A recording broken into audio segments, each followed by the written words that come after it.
Indianapolis Center, do you have any test operations restricted area 2508? Aries 31, roger.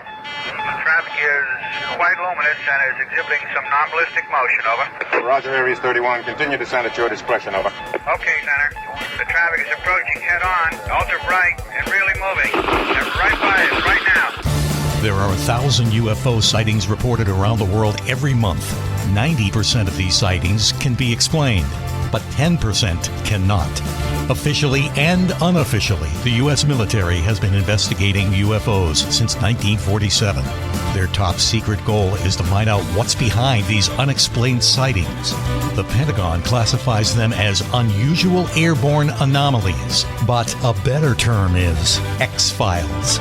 Join us now as Mack Maloney and Commander Cobra explore these unsolved cases, UFO incidents that baffle even the U.S. military. This is Mack Maloney's Military X-Files. And now, here's Mack Maloney. Oh, good evening, everyone, and welcome to Mack Maloney's Military X-Files show here on the Distant Thunder Radio Network. This is Mack Maloney. Well, what a show we have for you tonight. But first, let me introduce the members of the gang. Girls, get ready. Sit yourselves down. Get your mister. Get your fan. Get your big box of Kleenex, your extra big box of wipes, and your squeegee, because he's here, the very famous Juan. The squeegee is really important. Hey, Mac, how's it going? Glad to be here. Glad to be anywhere. Yes. We have not. Should I clap for myself? Yes. Yeah, you're not on camera tonight, and we all feel a loss for that. I'm really concerned about it, too, because I should be able to fix this, but yes, it's just not happening. Maybe it's God telling you something. I don't know. Who knows? Anyway, maybe it knows I don't have my makeup on today. There you go. Speaking of God, up there in his compound, running his own little religion is our good friend. They know him as Coco on the streets, but we know him as Commander Cobra. CC. No MILF, no GILF, no. I was going to say, no Gigi guilt Gilfs. tonight. I'm sure they're rejoicing out there. Can't you hear them? All is well there, sir, and I'm very happy to be here once again, joining on the wing. Okay. Thank you, Cobra. Good to see you. Same. Well, you're looking really squared away today. Thank you. I did the self haircut. You did. It looks good. On the weekend, so I'm feeling really good about myself. Okay, good for you. Well, there's one person who thinks that way. That's I noticed right away. Is it a Floby? Or is it just no? shears? It's the standard barber shop shear set. It's the same style that I used when I used to give haircuts on the ship and when deployed. Really? Lots of practice over the years, and for the last couple of years now, I've been just doing it myself. Huh. Okay, so they came to you on the ship when they needed a haircut. Well, that's sometimes you gotta be the man with the goods or the skills. They go to him but too. All he gave is crew cuts, right? I mean, you didn't get anything. Oh no, fancy, I had quite a few gals that came as well for the hairstyling. Gals? Wow! Excuse me. Fully integrated cruise. Back, so you have to be up on the styles. And just a little off the top. Sides and back. Sides and back for most of the older guys. They like the sides and back. Don't touch the top. Okay. Mr. Cobra's beauty salon. I could see that. I can see Mr. Cobra hairstylist. Hairstylist, sorry. I can see if guys are ready to go to the brig, they go right to him. Mac. Come on. I see. All right, well, listen. Oh, speaking of which, Mac, before we go. Yes.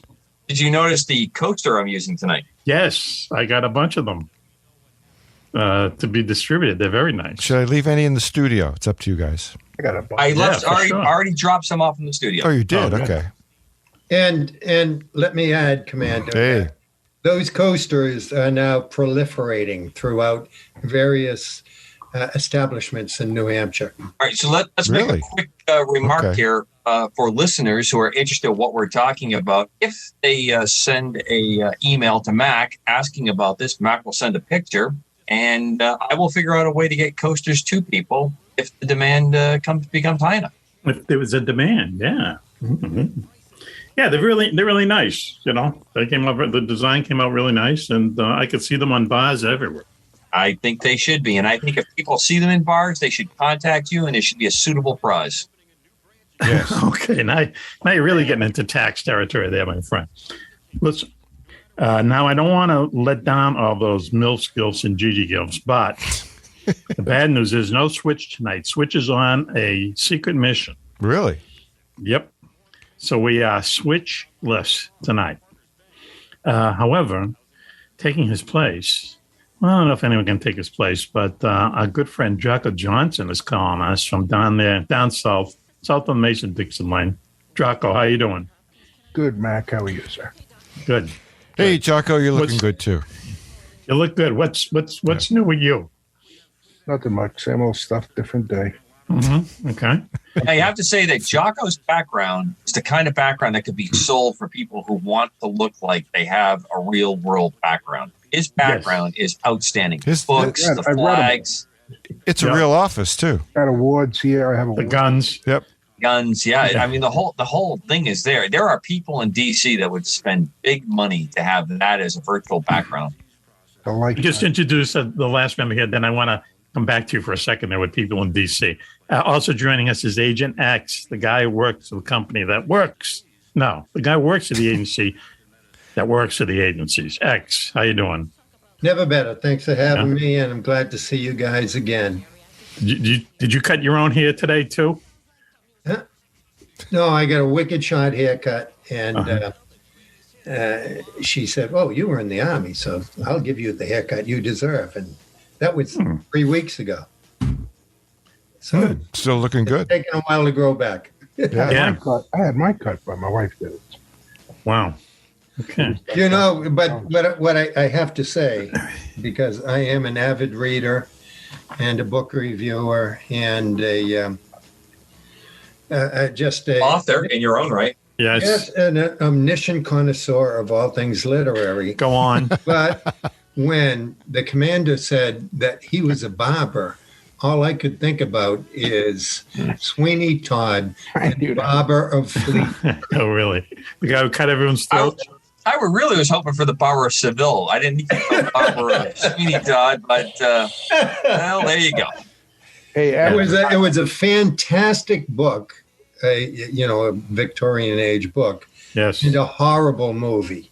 Yes. Sweeney Todd? Yeah, but the play was great. There was an off-Broadway production. It was excellent. Yeah. That was a big time. I wanted it to be great.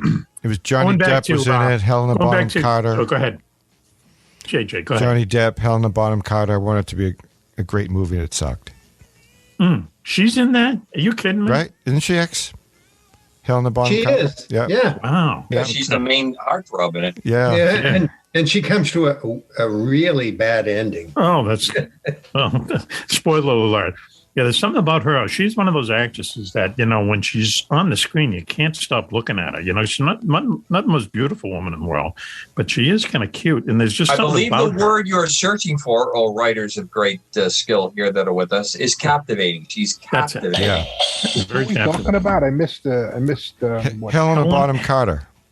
Helen Bonham Carter. Yeah. She's nutty. She's nutty hot. She's nutty. Yeah, she's nutty. In Alice in Wonderland? Off with her head. Nutty hot. Off with their heads. Off with her head. Nutty hot I like that term, nutty hot. Listen, anyway, Coco, let's just get back real quick.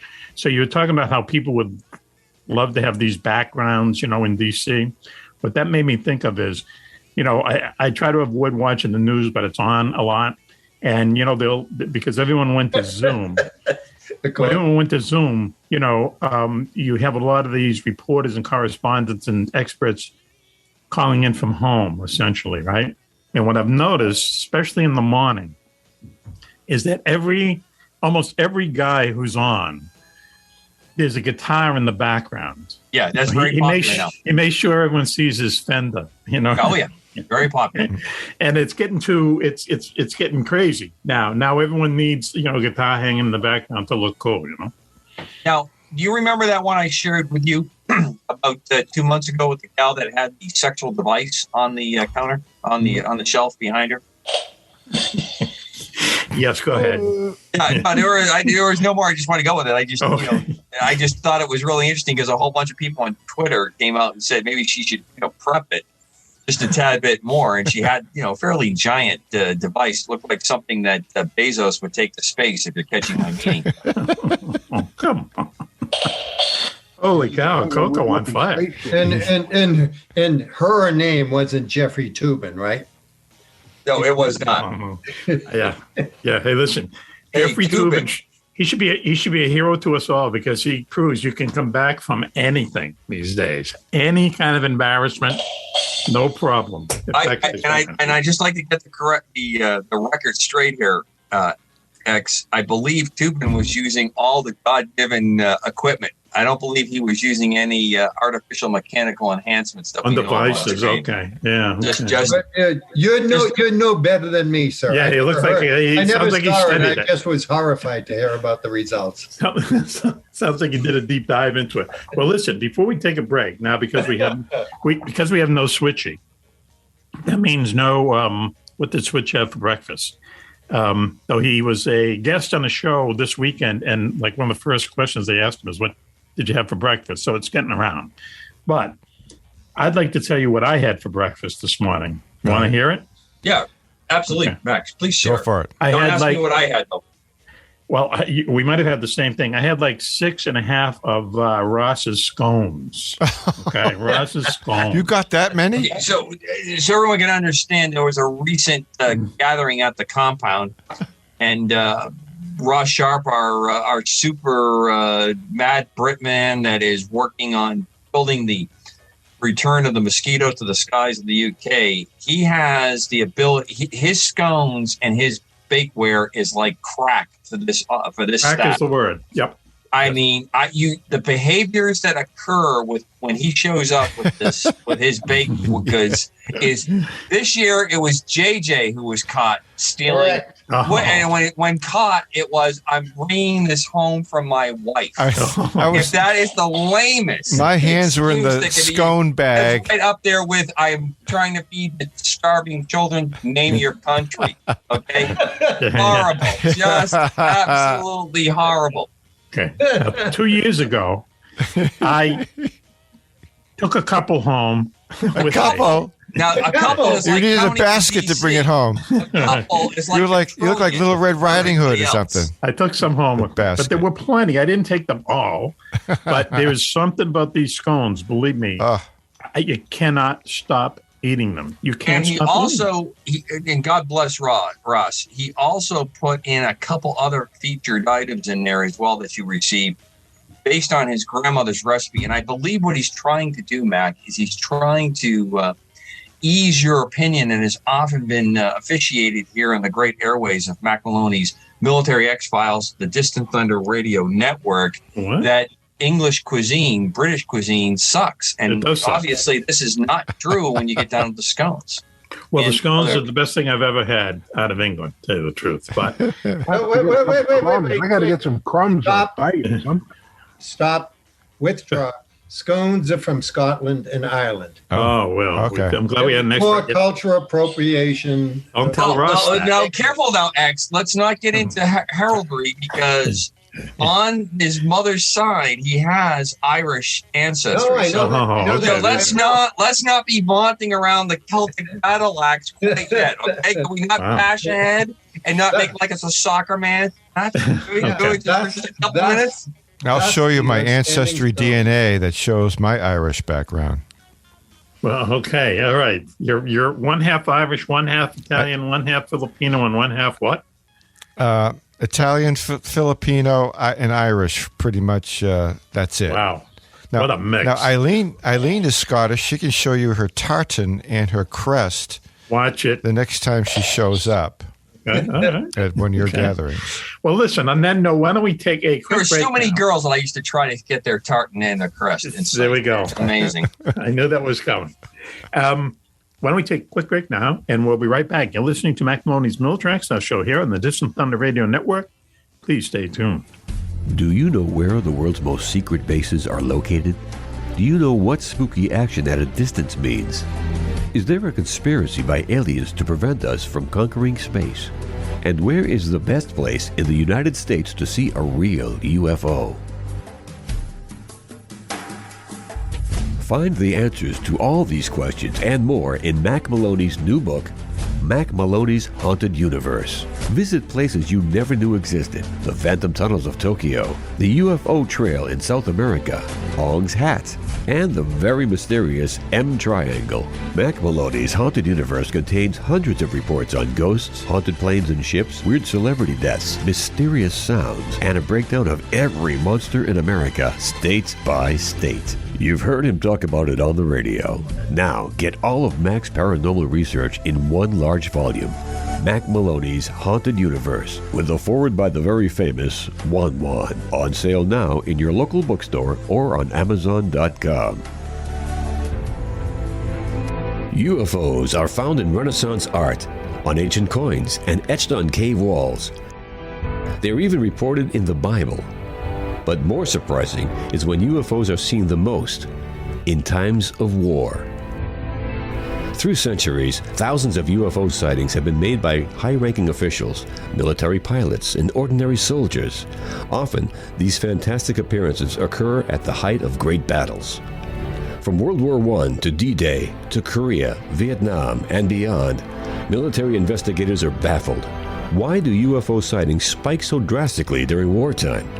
Could it be mistaken aircraft? Or is someone, or something, looking in on us?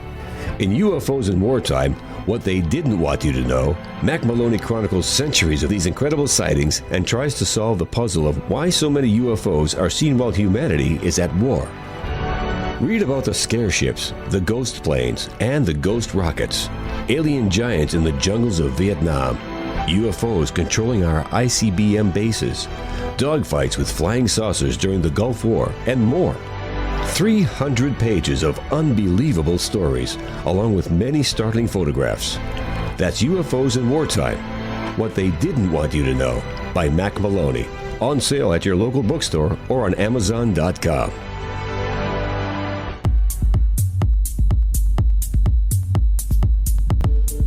Welcome back, everyone, to Mack Maloney's Military Style Show here on the Distant Thunder Radio Network. This is Mack Maloney. What a show we have for you tonight. Quickly, who is here? JJ is here. You bet.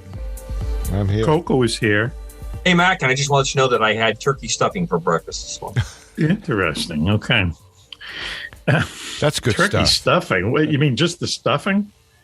Well, it's my stuffing, and since we were talking about scones earlier, that's what I served this weekend at the compound. Okay.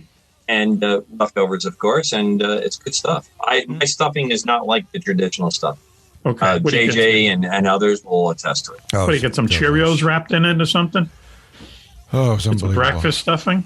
It's a very very classified recipe. I'm not. Okay, that I believe. No Switchy tonight. Switchy's on a secret mission. Okay, I think he's probably getting a new hair transplant. Who knows? New system. Yeah. We'll find out next week.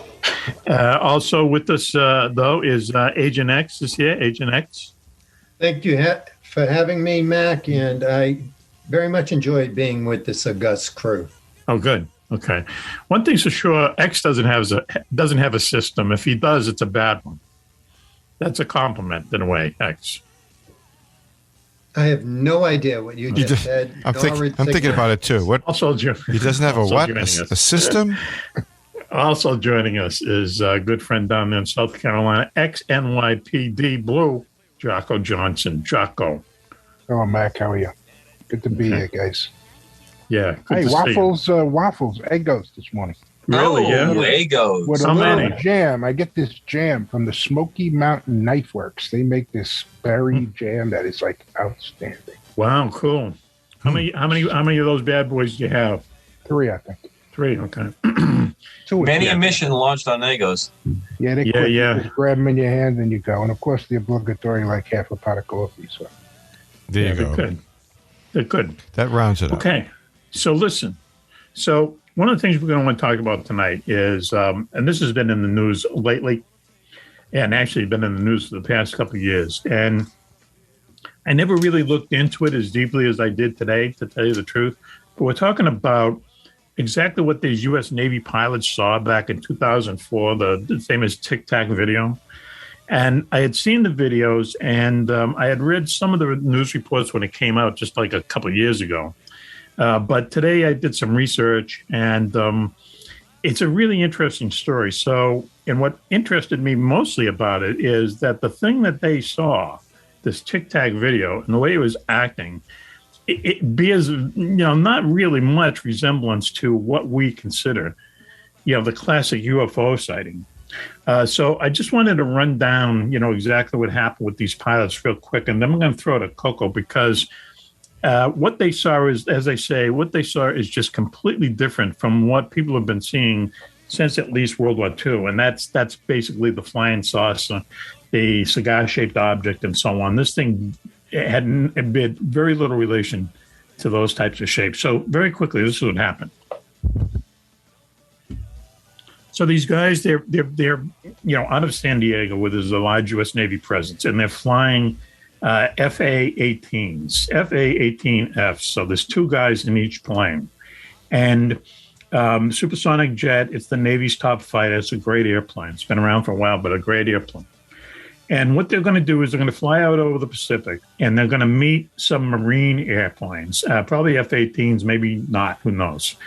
And they're going to have like mock dogfights and stuff. They're going to train against them. The Marines are the bad guys. The Navy guys are the good guys. They do this all the time. It's basically what they do at Top Gun, but they do this all the time. They just practice against each other. So that was their mission for the day. They take off. The guy says this is their interview with one of the pilots. And everything's going good. Now, here's the thing, is that they're going to hook up with this Aegis cruiser called the USS Clemente, I think.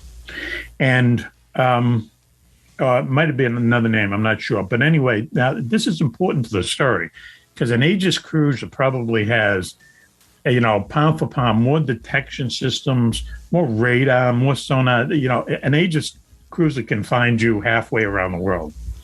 So they have, they have lots of sensors in the area. The Navy pilots are going to hook up with them. They're going to have this mock dogfight with the bad guys who are coming in to blow up an aircraft carrier. That's the mission of the day.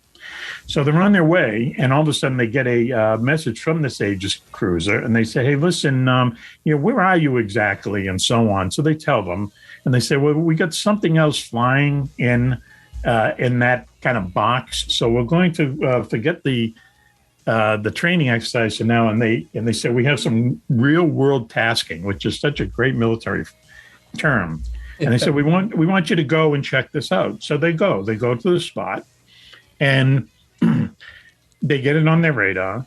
And then they look down, and they're at 20,000 feet. All right. So they're about 4 miles high, between 4 and 5 miles high.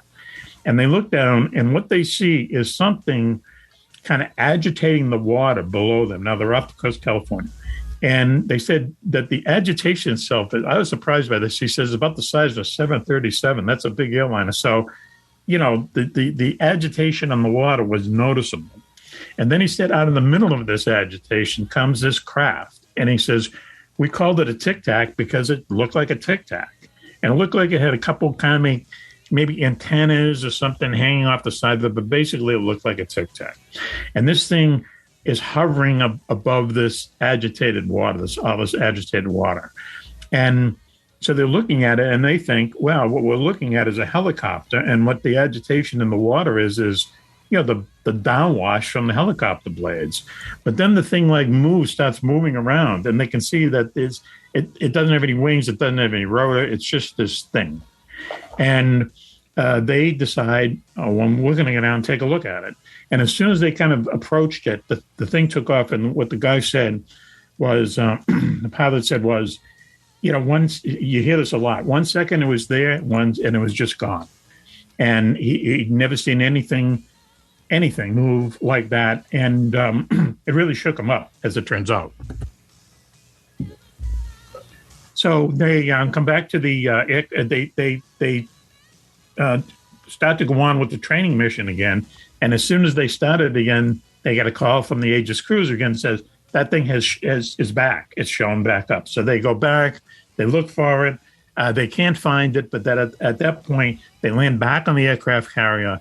No one really debriefs them seriously, but they do take the videotapes and the radar tapes that were made by them and also subsequent people who launched from the carrier that day who saw the same thing. So where on the face of it, it seems like the people debriefing them didn't take it seriously. Someone did abscond with the videotapes and the radar tapes. That's a whole other story. So the way they described this thing that they saw was a cube with some kind of an aura around it. Okay, a cube inside like some kind of an orb or something, inside some kind of an egg. And this thing moved in ways that, we cannot understand. And certainly they go against the laws of aerodynamics as we know them now. As I said before, up until this point, you basically, when you heard about, UFO sightings, there was either like bright lights, triangles with a lot of lights on them, cigar-shaped objects, and the old flying saucer, and lots of little things in between. But nothing even close to that, to what these guys saw and took video of. So from that point, that's the elevator pitch. It's a long journey up top. But I'm going to throw it to Coco now, and I'm going to just start out with this question. So as we talked about off air, flying saucers, in a way, I suppose, could be aerodynamically possible, because I know that they've built kind of flying saucers that kind of flew. And cigar-shaped objects, who knows? But this thing sounds like it isn't even close to anything like that. Like a cube inside an orb sounds so strange. Do you agree? I do. So you, as usual, have thrown a large net out. Let me try to grab a couple of the parts and pieces that you've thrown out. First and foremost, starting with the whole disc, the flying saucer, the traditional flying saucer UFO, is very aerodynamic. Anybody who's tossed a Frisbee knows that. The helicopter resembles a solid disc when its rotor blades are moving. So that is an aerodynamic force and understood shape. There have been a number of aircraft that have been tested and developed over the years, and we're approaching a time now that there may be propulsion systems that make them work very effectively in the aerodynamic range or region. What I mean by that is we're using the movement of air molecules to make lift, to make the aircraft fly. Now, when we talk about cigar shapes, often discs on their side will have a cigar-shaped kind of look. So that accounts for some of the things that I've seen in the past.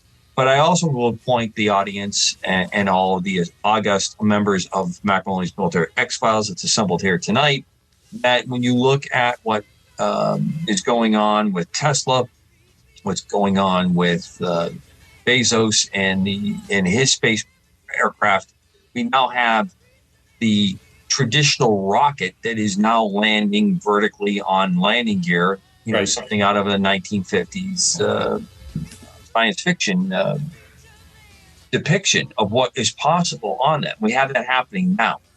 That's not so much aerodynamic force as it is working thrust with gravity to make that vehicle work. It's trying to get away from anything that's aerodynamic in that case. So we have a couple real-world examples that fit in there. On some of the things you talked about, the tic-tac shape, when discussed, as it's talking about this cube or some kind of squared off kind of vehicle aircraft surrounded by some kind of plasma or some kind of containment. Something, yeah. Indicates that we're not in the aerodynamic range. We've left that when we get into that area. What we're now getting into is anti-gravity. We're getting into different types of materials and techniques and capabilities, technologies. And if you couple that with the Navy's not so clandestine patent applications on a number of propulsion and a number of capabilities in that realm in the last 18 months, that lends some credence to it. I will also note that the tic-tac shape bears out on when you look at the HUD films that were taken by the F-18, and that's Commander David Fravor that you're talking about. Yep. I'm unable to connect directly to David, but I have worked with a number of his contemporaries and some of the folks that were in his squadron and other jobs.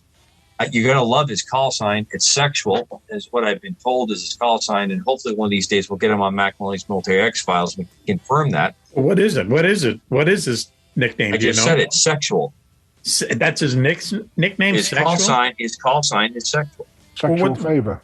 Sexual. Oh, all right. Jocko. See, Jocko's a cop. Jocko's on it.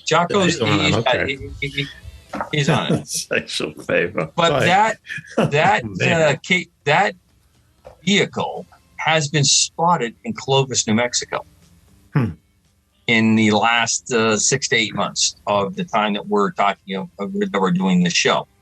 So it lends a lot of credence that this is not extraterrestrial in its nature, that it is man-made technology. And I'm going to go as far as to say that I'm going to say that this is U.S. technology because, A, we're talking about it. B, it was not engaged in a way that it was shot at or taken in any kind of aggressive way. Yep. So that tends to make me think, well, and I've had other folks that challenge me on this, there was no way that the U.S. government would ever subject members of the U.S. military to experimentation and unproven technology or things like that. And I just saw on the screens here a couple folks that have been around the block almost as many times as me saying, not so much. We know that that's going to happen, and it has happened. It happens all the time. I got two curveballs to throw at you when you have. All right. So there's one thing I do want to run very quickly before we go that. Okay. And here's the breakdown. Here are the most common shapes that are seen. The circle. And a circle can be a sphere. It can be anything that has a circular shape that you don't see the 3 dimensions very well on. Right. That is probably number 2 or number 3 of the most popular UFO reported shape. The sphere is a little bit less than that. And when you talk to people who say they see a sphere, it tends to be around something that is close to the ground when you look at the reports. So it usually has the same thing with the Tic Tac. There's something surrounding it. Yep. And the other one is the oval shape, which again can be just a proximity of how you're looking at it, your vantage point and how that shape's set up. Yeah. The fireball is seen, and I think that tends to lead to something more astronomical in many cases, or something that has a much more reasonable explanation, meaning you have an aircraft of some kind that has had a malfunction or is re-entering the atmosphere and shows it. The triangle, which is obviously one of my personal favorites, everyone knows that ties pretty much the number 2 or number 3 spot as the most popular thing seen. No doubt in my mind that the triangle is not an interstellar vehicle. It is advanced technology, man-made, inspired, or linked to reverse engineering. Possible. I doubt it. But the stealth fighter is the perfect example. Absolutely. So isn't the B-2. So isn't a number of other aircraft that we know are around but not officially confessed. And, of course, the disc comes in after that. But the number one sighting for a shape that is described is simply light. And light can be from a variety of areas that this comes up from. It can come up from things such as just coming off the aircraft itself. If it's man-made, it has light. It can be a reaction of physics with the heat reaction to the atmosphere. The SR-71 showed a certain glow because of the amount of friction that was being generated on the outside of the airframe. If you had the proper IR capability, you would be able to see it as it moved and did what it did.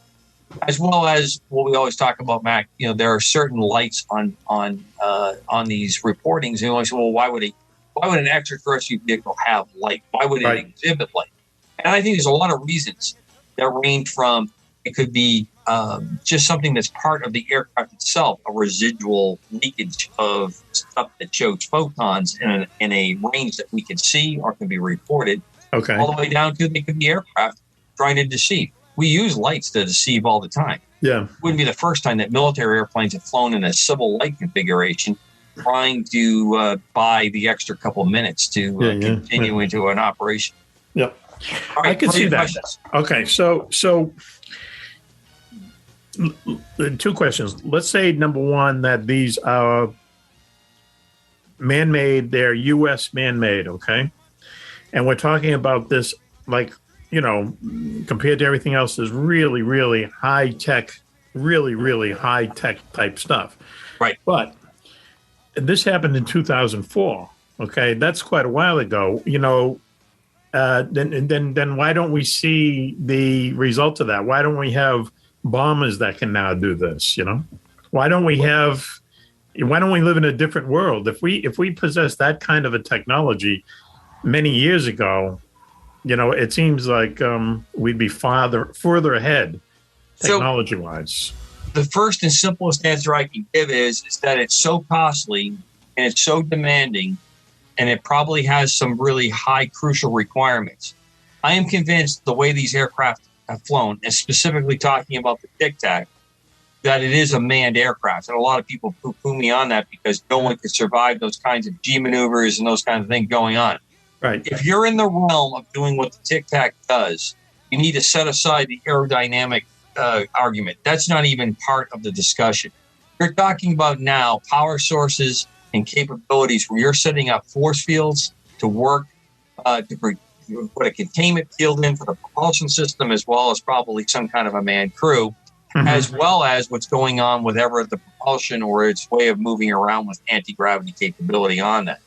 And I'm going to harken back to a couple of your books, Mac, where you have in there very advanced aircraft that are reverse engineered.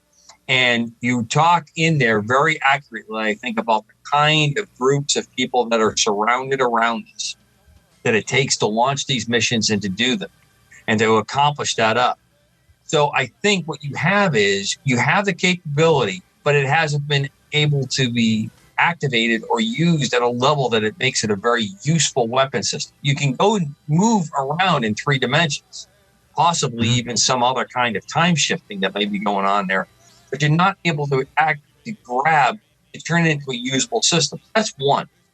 Part 2 is when you look at the YF-12 and the SR-71, which was the second aircraft to come out of that series of aircraft. The design of turning it into a bomber or in turning it into a fighter-type aircraft that can engage and go do things just wasn't practical. Its role became very effective in being able to be in a spot, time, and place to be able to take pictures and fill the gap between satellites, which were emerging, and what was being provided by the U-2.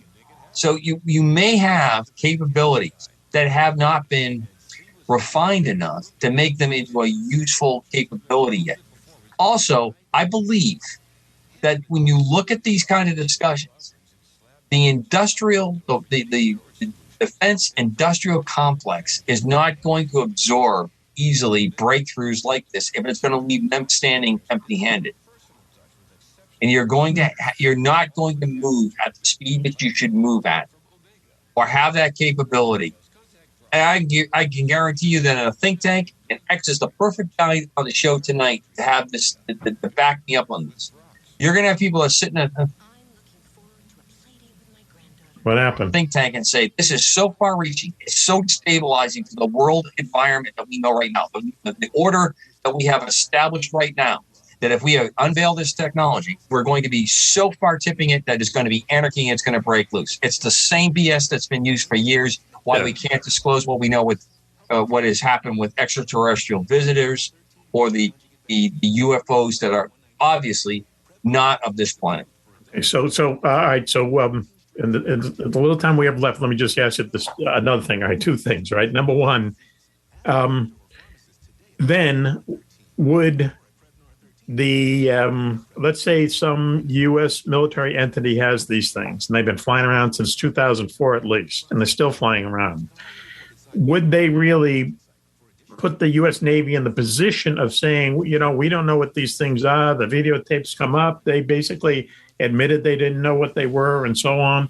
And these things really led to this disclosure thing that happened in June, which really didn't say very much, but they have to do another one at the end of September. So would the Navy be, duped, into this? Wouldn't someone at the highest, levels of the Navy say to whoever is doing There's this? no doubt in my mind that is what happened. And I'm going to go back to the 1950s when they were releasing, the government in some entity, some form was releasing different types of infectious diseases in the New York subway system. Okay, right. And they were doing that. They wanted to track and figure out how things were moving and how it would move through a crowd. How interesting in the times that we live in now, when we talk about those kinds of things that happen.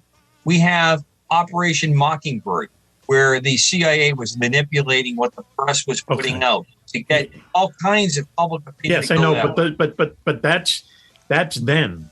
And the climate that we exist in these days, where everything and anything is almost impossible to keep secret. I don't agree with you, Mac. This is our age. This is probably the greatest clash that you and I have.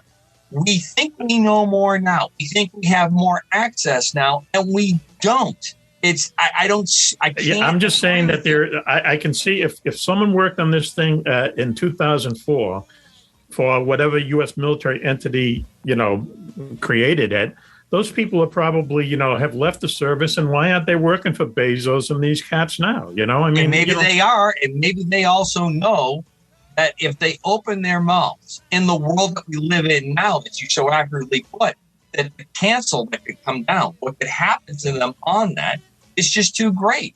Okay, why would they upset that apple cart? But the guy who whacked bin Laden wrote a book too. Okay, so that I think that whole thing is out the window. I think these days, 99% of the people who are in on something, the secret 20 years ago. Let me just say, I think that everybody has a price these days, and the backlash that you might get from something like that, it rolls off of many people's backs these days. So Mac, I completely agree. What you say is, and comparing someone who put the rounds for bin Laden to someone who possibly would have the world come crashing down on them from our technical media complex that's there.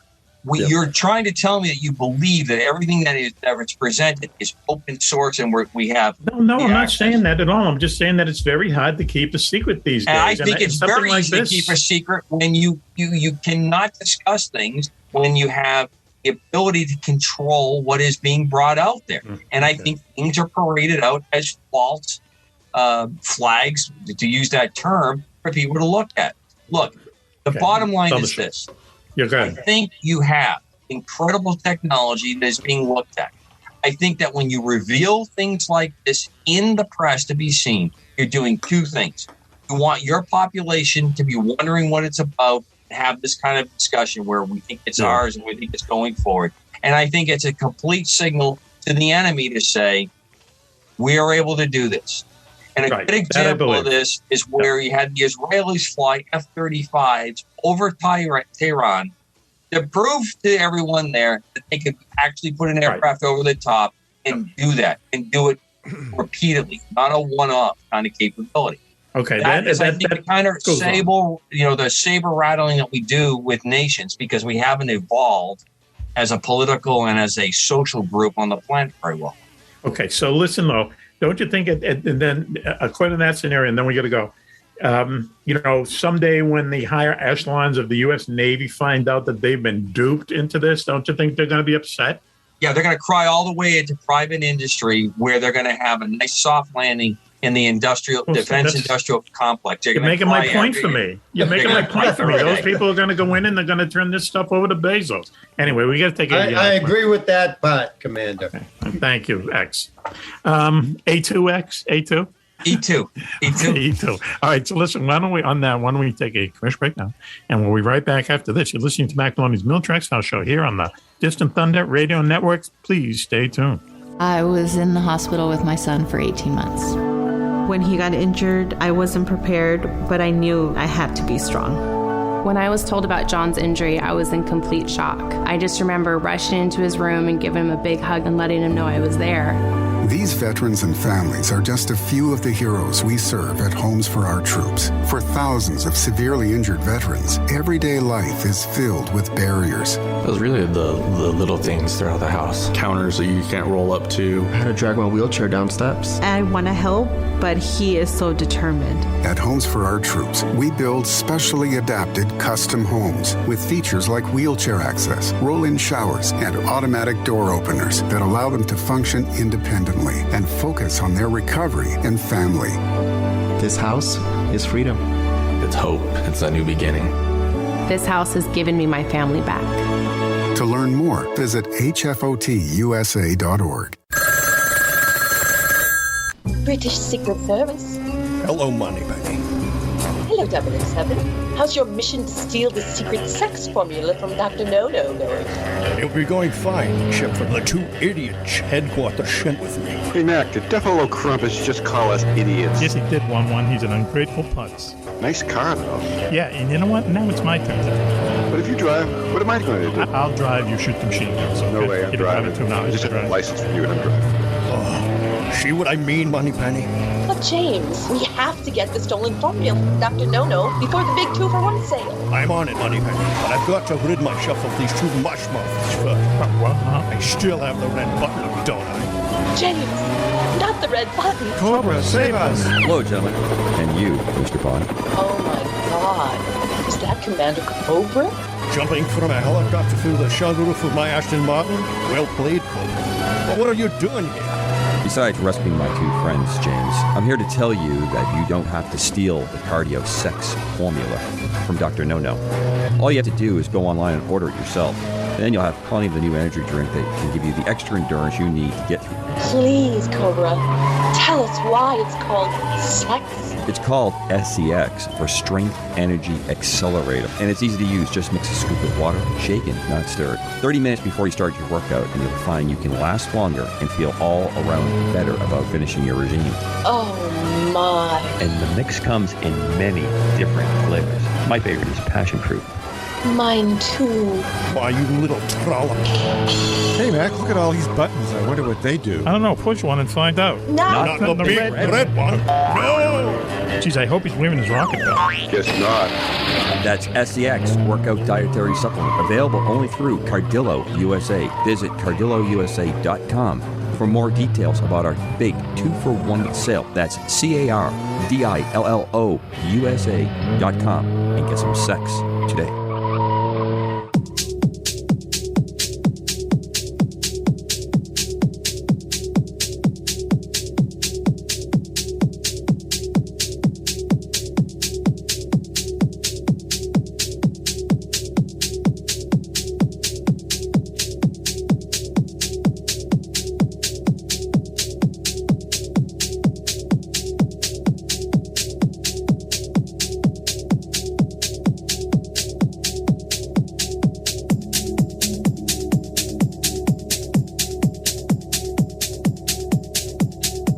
Welcome back, everyone, to Mack Maloney's Military Exile Show here on the Distant Thunder Radio Network. This is Mack Maloney. Well, what a show we have for you tonight. Let me introduce quickly the members of the gang who are here. Girls, the very famous JJ is here, 1-1. Hello, Mac. Hello, girls.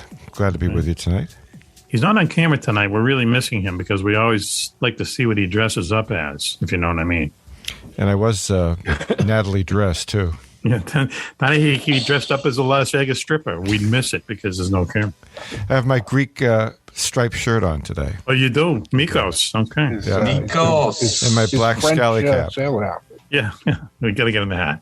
Anyway, Mills, Gils, and Gigi Gils. On the wing, Mac. I'm on the wing. There's no reason to go further than that. Glad to be with the formation tonight. Let's Manacobra. Keep moving. Manacobra's with us. Coco's with you.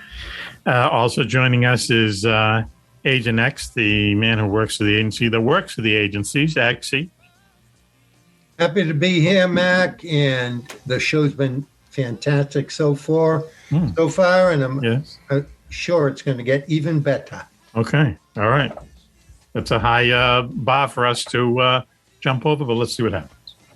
Also with us, calling us from way down south there somewhere, is our good friend Jocko Johnson, ex-NYPD Blue. Jocko. Oh, Mac, how are you, sir? And good, how you doing? The esteemed crew. Mm-hmm. Okay, so listen, in your you were 10 years with the NYPD, right? Yes, sir. Okay, in those 10 years, how many hippies did you beat up? Tell us. Probably not. Come on. I lost track after a while. Lost track. We had to write it down, but you run out of little numbers, little lines. We serve to protect. Yeah. Okay. That was us. We faithful till death. At some point, I'm getting emails and messages. At some point, Raven is going to be joining us halfway through the show, we hope. So please hang on. So listen, what we're going to do with this what this segment is. Jocko has a story about, we've said it before, policemen, cops, they run into some really odd things, and, every cop who's ever been out on patrol or whatever, just been a cop, big town, little town, they run into weird things. They'll tell you weird stories, and this is one of them, right, Jocko? Yeah, this was something I guess we were talking about on Cops and UFOs, or UFO and Cop show. And I remember the incident, but I could not remember the name of it or when it happened. And I saw it recently on TV, and they have a UFO show. There's a new one on, I don't know what channel, but on cable. And this happened 36 years ago. This was in Marshall County, Minnesota. A officer, and these guys are out in the the Netherlands. They're out there out in the middle of nowhere, and I got to tell you, I give these guys a lot of credit, because I know from working with the sheriffs down here, you get out there sometimes you're all alone. You call for help, man. Nobody's coming for a while. Yeah. I can see that. Yep. It's terrible. Well, this guy had that kind of a situation, and his name is Val Johnson. He was a deputy sheriff for Marshall County, Minnesota Sheriff's Office. He was on a night patrol. He's driving along a rural state road in Highway 222 near Warren, Minnesota, which is on the border of South Dakota, I believe. And to quote him, he said, "I noticed a very bright, brilliant light, 8 to 12 inches in diameter, 3 to 4 feet off the ground. He so the edges were quite defined." Now he's driving this 1977 Ford LTD. It's totally souped up. It's got everything they need out there. These guys like to put a lot of power stuff in their cars. And he's driving on this road, and he's going toward the light. And the next thing he knows, he wakes up and he's in a ditch. He looks in the mirror, and he sees these long skid marks where he skids off to the right side of the road. So the story says, he was unconscious for about 40 minutes. He calls in, he looks at the watch, the clock on the dashboard. It's the same time as the clock on his wrist. But it's 40 minutes later. They both stopped sometime later, before the time he woke up and calls for help. Yeah. So he gets on the radio, and he realized the windshield and one headlight of his 1977 Ford LTD was smashed. Both radio antenna were bent sharply back. The watch on his wrist and the clock on the dashboard both ticked 14 minutes. They showed that he lost time. So his car is preserved in a museum because the damage was such that Ford Motor Company sent a engineer down there. And they couldn't understand how the damage happened to this car, where if you look this incident online with his name, you'll see pictures of it. Okay. It's amazing shit. Absolutely amazing. Go ahead. You saw it, right? You've seen it? The antenna is bent at a degree where it doesn't have a crimp. It's smooth bend. It's like they don't know how it could have happened. Nobody could bend it with a hand like this. Right. And it was like a rounded curve. It was about a 45-degree angle. And it showed no sign of stress or anything else. They realized that the mirror, the windshield was broken. That one headlight, something kind of hit the windshield. They ruled out power lines, ball lightning, all these different things. They have all these groups come down, scientists. The sheriff really wanted to get to the bottom of it. And he said, plenty of people have strange experiences on back roads late at night. Yep. But very few of them yield any tangible evidence. Fewer still are ever investigated. He goes to the hospital. He has damage to his eyes, where the doctor said it was as if he was exposed to a welding torch without wearing the goggles, because the light was so intense that it did damage to his retinas behind his eye. Right, wow. And the nerves in there. He keeps in touch. He kind of disappears after this. Says it's quote it's unexplainable and will remain so. I am happy with my mental stability, he says, but people don't call about that anymore. They want to know about the UFO. The enthusiasts call him, and different people, and they all want to know about it. The guy, I don't know if he retired exactly, but it said in 1982 he was hired to set up the Rosenew, Minnesota Police Department, but lost the job less than a year later over a funding dispute. When you're a chief of police and you get fired, he says, you're unhireable. So he left the city. He worked as a security guard in the Twin City malls. I mean, the guy's life just really took a bad turn after this. And he went somewhere where, you know, he said, I'd sit in the backyard with a lemonade and talk about it. They tell me what they thought happened to me, and I'd nod at the appropriate times. Eventually they'd go away, he said, people, because he really didn't know what happened. Right. And, you know, he's 71 years old now. He's retired. He lives, I'm not even going to say, I don't know, I'm not sure, somewhere up in Minnesota or someplace. And to this day, he won't speculate as to what happened to him in 1979. He doesn't think the light he saw was an extraterrestrial, but won't rule that out. He said for possibilities. For years, he said, it just hasn't crossed my mind. I saw a ball of light, I drove toward it, and suddenly it was in the car with me. It's unexplainable and will remain so.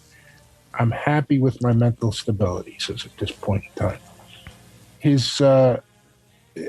People have cast doubt on it, you know, this incident about UFOs. They're saying, yeah, maybe he nodded out or he did something, he had an accident, but it was just too unusual of a thing, you know, because of the actual evidence and the damage that was shown to the vehicle. And like I said, this vehicle, the sheriff made sure he kept it, and it's put into a museum now where you can go and watch it. And to talk more about his injuries, it says a deputy responding to Johnson called for help found the squad car sideways on the road. Johnson suffered bruises and eye irritation that a physician compared to welder's burns. When the story received national publicity, Johnson told reporters the sudden attention had caused him and his family a great deal of emotional strain. On September 11th, 1979, Johnson appeared as a guest on Good Morning America. And since then, this has like been ufologists' like dream come true, because they keep talking about this and nobody can figure it out. I'm trying to see, there was a report that they made, I believe, the Ford Motor Company, which was just really, when this engineer came out, he's like, you know, man, I don't know. You know, we just don't know what happened here. Right. They can't explain it. The way the car, the paint, different burns and temperatures. What was his injuries? What was his injury that knocked him out? Was he hitting the head or something? They don't know. They assume he was just because of the bright light. Yeah. He had bruises to his head, like he shook around in there. They couldn't really tell. They didn't see. He didn't hit the steering wheel. He didn't hit the windshield because there was no glass. Didn't break. Yeah. It just cracked the windshield. You got to see the picture of the car. So let me ask you this. This is radio, so we can't, you know. So this guy's life, you know, his career, you know, didn't do too good after this. You know, does he regret even? Well, how could he not say what happened? But he must have regretted talking about it then, right? I mean, I guess, you know, like he said, he never said it was a UFO. He just didn't know what it was. Now, if you go to this webpage, it's called UFOcasebook.com. And you go to the report. If you just, you know, scroll down, you click on the report, and then right under that, there is all the pictures of all the damage and explains, you know, what it looked like and what they thought it was. So if anybody, like, you know, you always listen, radio here. I want to ask something too, Raven. I listened to a show about 2 months ago when he asked you, did you want to be a cop when you were growing up? And you said yes, because you could beat the truth out of them or something. You know what I could just give them the side eyes and be like, where were you on this night? And then just be like, just grill them. And they'd be like, oh, I'll tell you. Right? I got to say, Raven, I can see you in that role. Yeah, right. There's something about you with a big gun belt or wearing the Mulder outfit from X-Files with the badge on the hip. Because you would definitely be a badge on the hip kind of woman. There's no doubt that yeah, sure. Oh yeah. And she's gonna pull back the the business suit top and flash that badge, and then you're done. And then like you see my gun, and you're like, I mean business. Oh, honey, I don't need to see your gun to know you have a gun. There's no doubt about that. Don't even go there. Don't even go there. There's your T-shirt. Wow. Yeah. Okay. Well. That's interesting. Hey, Jocko, thanks for that report, man. That's weird, man. That's weird that happened. That's a really strange story. And the fact that the thing's in a museum is cool. So listen, why don't we realized something was weird about it, and they wanted to preserve it, which is very good idea. And very smart, Good idea. Well, after all these years, what was it? How many? 47 years or something? Nobody's. It happened originally in 1979, August 27th. So okay. It's and again, like I said, it was on a show recently. This UFO series they've got on either Nat Geo or History Channel. So nobody's even offered any kind of plausible explanation, not even a wild ass guess, but what this thing might be. No, we can't even explain you, and you want to explain this UFO case in 1979. I am an enigma. Oh boy, Jesus. Okay. On that, if you missed it, JJ, they checked out a lot of things. Overhead power lines and right, ball lightning, and whatever. They couldn't come up with anything. It's a big piece of ball lightning, man. Ball lightning isn't usually that big. Now, Mac, you remember that video I sent you in Germany with the ball lightning that came across the railroad station? You remember that? Yeah. I mean, that explains a lot of things, but it doesn't explain this case. It just traveled up and around and down the car. It just usually lightning hits and bang. That's it. Yeah. To knock over, knock the car off the road, bend the antennas. Strange. Well, listen, the damage to his eyes. Why don't we do this? On that high note, why don't we take a break real quick? You're listening to Mack Maloney's Military X-Files show here on the Distant Thunder Radio Network. Coco's here, JJ's here, X is here, Jocko Johnson is here, and Raven is here. She has joined us. She joined us hot, as they say in the biz. Okay, and she's got brought her in hot. It's a bun night, so it's official. It's a bun night. Right? She did a hot rejoin. Right. Just to clarify that she's always hot. There you go. You betcha. Well put, Cobra. Wow, Coco. So why don't we do this? Why don't we make me blush? Why don't we take? It's not the first time he's done that to someone. Believe me. Why don't we take a commercial break now, whatever that means, and we'll be right back after this. You're listening to Mack Maloney's Military X-Files show here on the Distant Thunder Radio Network. Please stay tuned.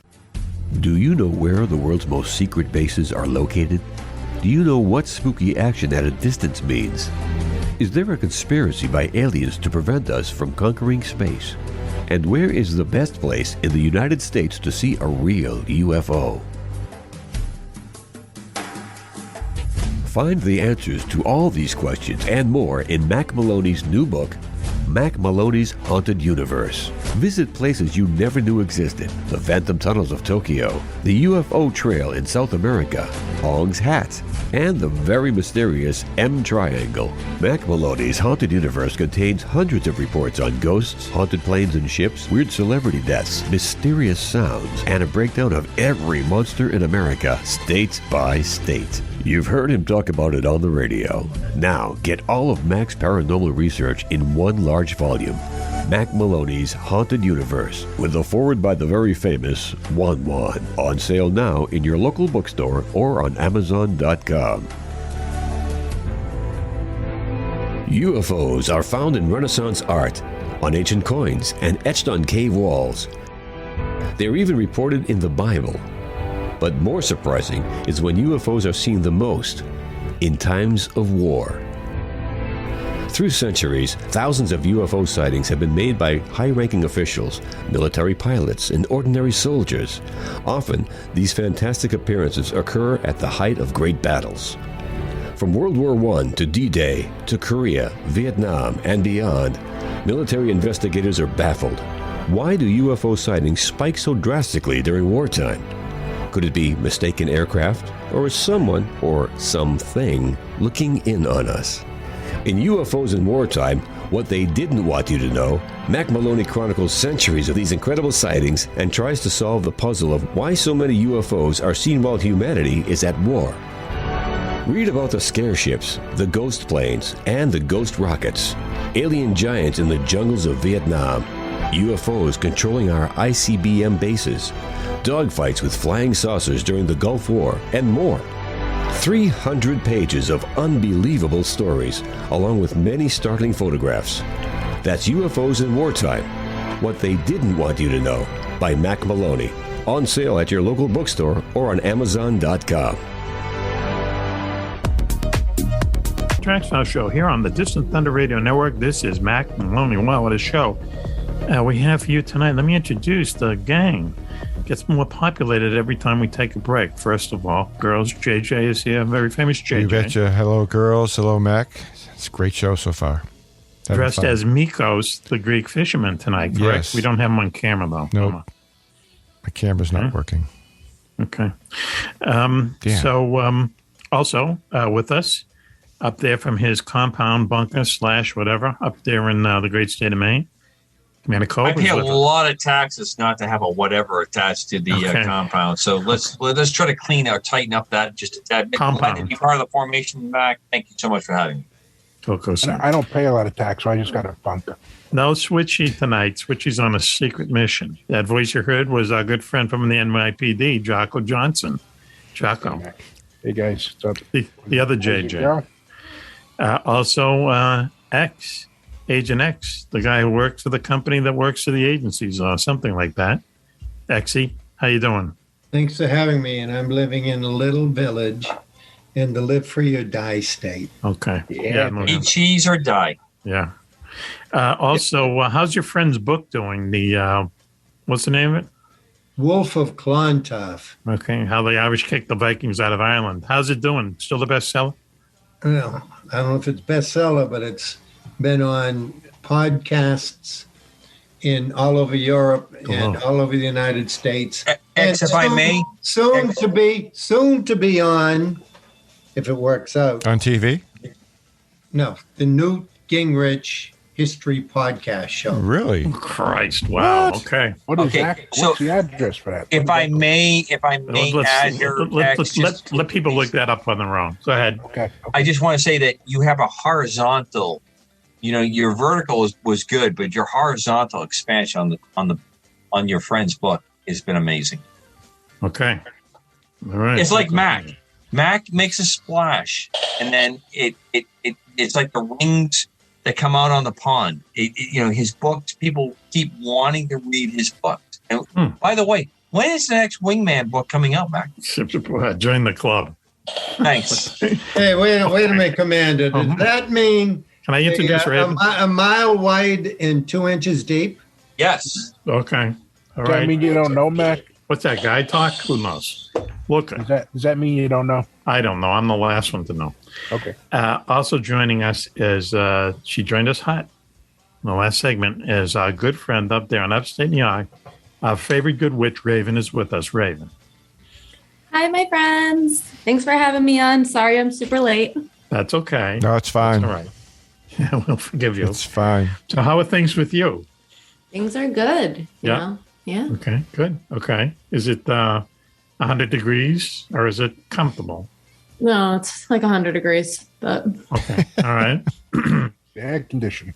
How are the animals? I haven't. They're good. Scotch and water. He's good. And yeah, Friday. he's good. Friday's right here. Friday's a cat. Okay. I don't know what she's doing. We got her a laser pointer. It was the best $12 I ever spent. Laser pointers and cats. They're great. They drove them nuts. Yeah. They never get started. I had 2 cats, and they both look at him like, "Get away from me, you crazy!" Really? They don't do the laser thing? Because they're cop cats. Come on. They're too cool. You're right. One of them sits by the window. He's got the security detail. The other guy's on patrol. He's doing rounds. Come on. Your cats aren't I got to sign a memo book. Your cats are trying to put the laser pointer on other cats. Yeah. Come on. Or shove it up your butt. You're right. Okay, so listen. So a couple weeks ago, more than a few weeks ago, we announced that the gang is putting together another rock band. Okay, and we asked people out there for suggestions for the name of the band. Okay, we were overloaded with them. But we took the top 10, and Raven has the list. Okay, so these are listener suggestions for the name of our new rock band. Okay, top 10. Do you have the list there, Raven? I do. Okay. All well, right. there we go. Number 10. 1-1 and the Buns. 1-1 and the Buns. I knew that was coming. X is muted. Can someone tell X that he's muted, please? 1-1 in the Buns. Yeah, he's throwing up right now when he heard that band title. So he'll come off. He'll come back on his mic when he's done vomiting. Oh wow, that bad. Okay, all right. Number 9, please. I muted because I didn't want to express any disgust at 1-1 of Buns. We understand. X. Number 9, please, Raven. Number 9, the Craven Ravens. I like that top of the head list right there. I love that one. The Craven Ravens. That's perfect. I like you that could one. think of it 2 or 3 different ways. Okay, Oh, go ahead. absolutely. Number 8, names for the gang's new rock band. Number 8, something new, something switchy. Something new, something switchy. Soft jazz. Talk Soft about jazz. current to the times that we live in. Oh, yeah. How about breakfast at Switchies? Breakfast Club please. Switchy breakfast. Number 7, Club. please, Raven. 7, the Buntles. The Buntles. Just keep moving. Keep moving. The Buntles. Okay. Number 6, please. Name for the gang's rock band. I have a feeling there's not enough alcohol in the world to help There we this go. one. Teddy and the Testicles. Teddy and the Testicles. Teddy, put Teddy. Okay. I just heard a horse go nay in the background, like Not Rob into Ruker. Wow. Okay. All right. Next, please. Quick. Number 5, Big Mac and the Fries. Big Mac and the Fries. I like that one. I like that one. That rolls Craven off the Ravens tongue. and Big Mac and the Fries. 1 and 2 right there. Okay. Mm-hmm. Okay. Next, please. 4, Los Cocos. Los Cocos. We'll put some Mexican music in Yeah. with it. No? I'm not sure that's going to work. Okay. All That right. could be cultural appropriation. You Swing can and a make miss. a hat out of a chip and then put the dip in the hat and then just break off the hat and dip it and then eat the chip. Perfect. Yeah. That's genius, man. Yeah. I love it, Raven, but we don't do album covers anymore, sweetie. So that stuff's not going to happen. Okay. Like the old Devo. No, it's hat. coming out in vinyl. Coming out in Like vinyl. balls, right? JJ. Okay. Next, please. Number 3 or 4? 3. Switch and the baby sausages. Oh, Yeah, that's a little cruel. that's a little. Especially where he's not here. That crosses a lot of lines. That has strong possibilities. That's probably I think Raven Craven just threw up her mouth a little bit on that one.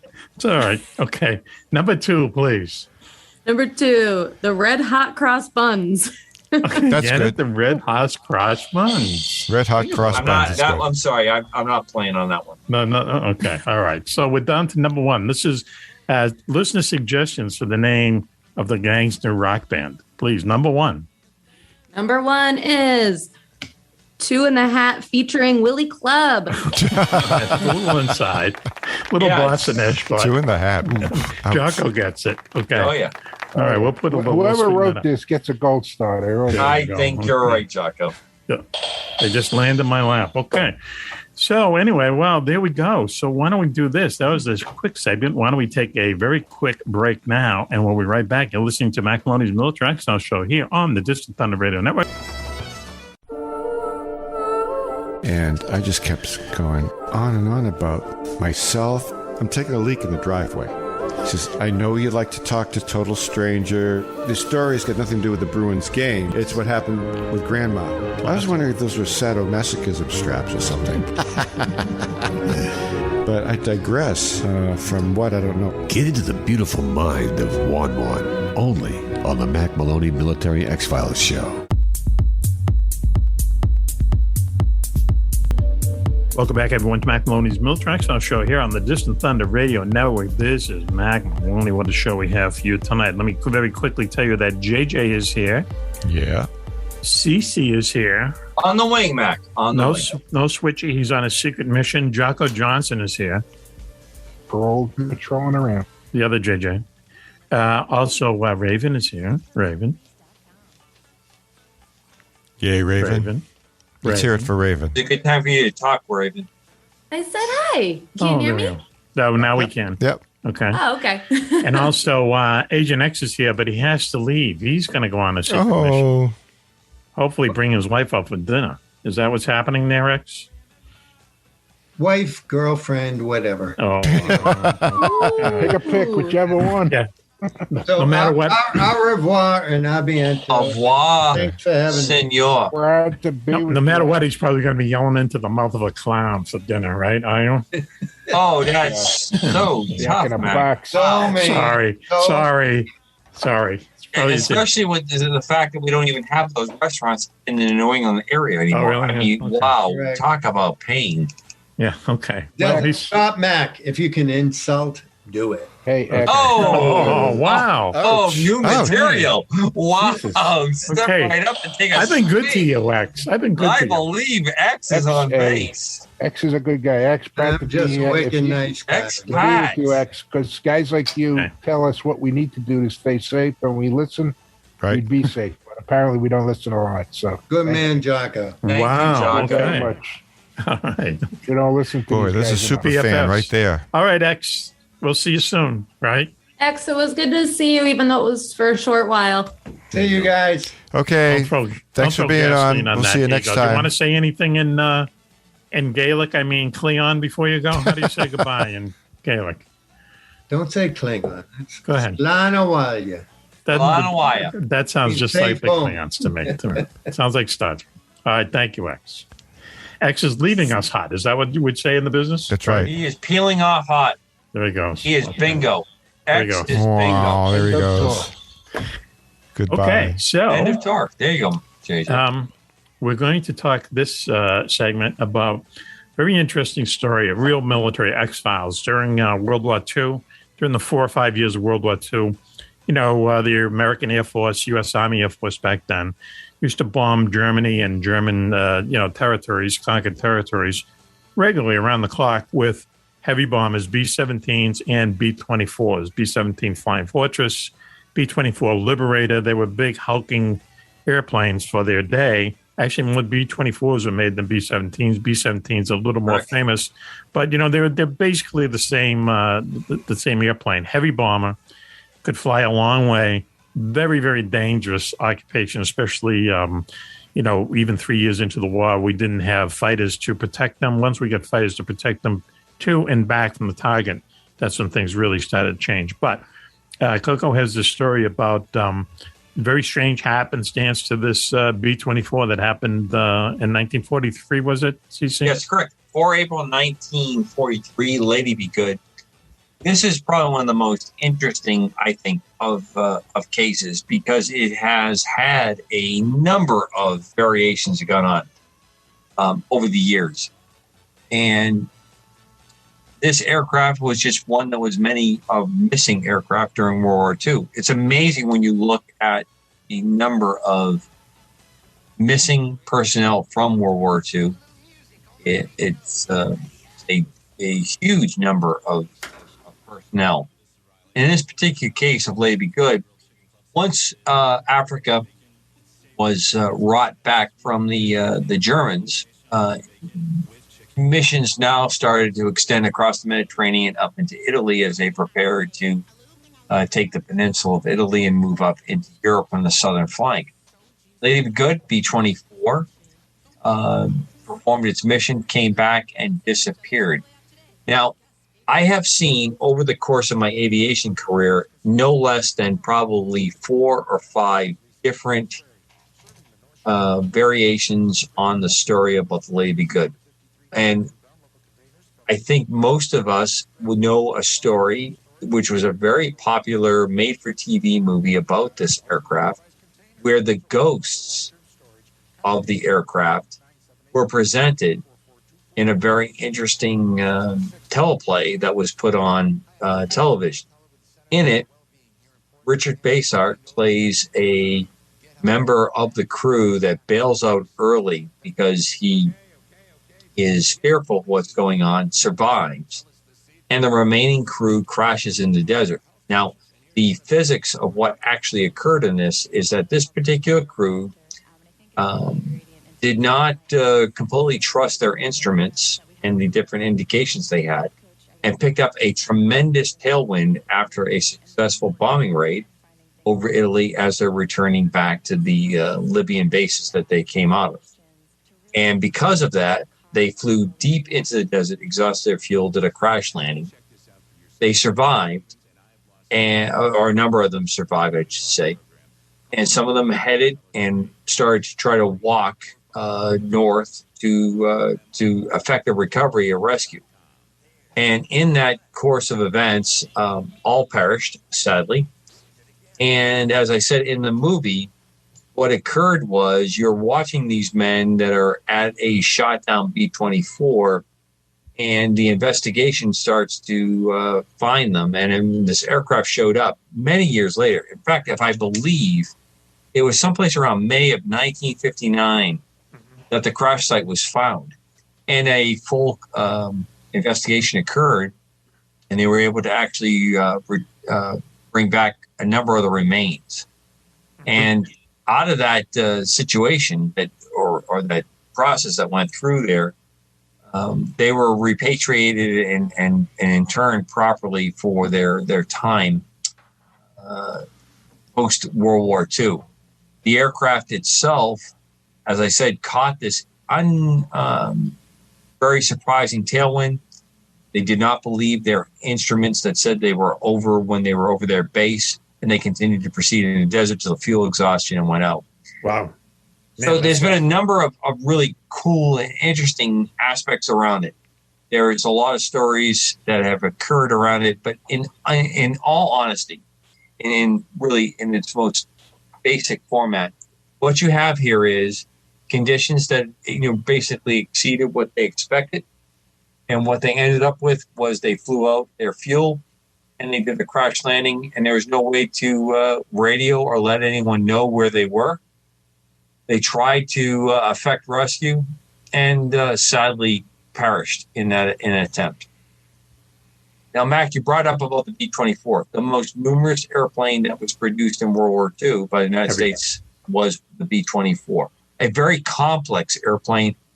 Although it was not probably appreciated in World War II as much, it is probably the most important airplane that the United States produced in technicality, or what came later on was to follow.